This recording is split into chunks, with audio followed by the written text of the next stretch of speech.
yung gulong mo, sir? Yan. Nakahangin ko lang, may puta na.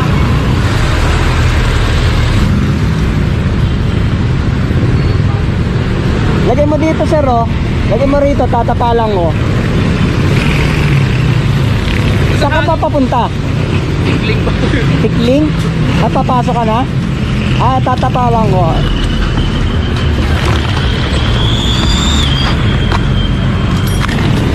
Tawag mo muna, sir. Anong oras pa pasok mo? Alas 8? Bibilisan natin para di ka malate. Ayan, oh. Nakatagilid na yung pito mo. Ibig sabihin may butas yan. Titir sa yung... May vulcanizing dito sa unahan. Ba't di mo pina-vulcanize? Ano natin, 3 araw na ito. Ano sila, pahanginan ko lang.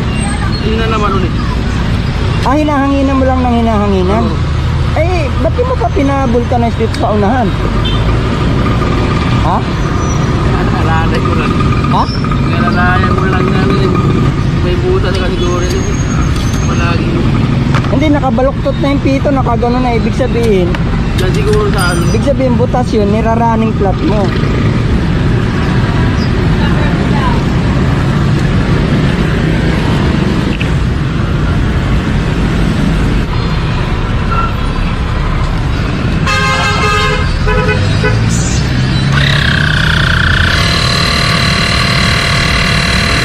Ayan, oh. Ito mo, diba? Ito yung butas.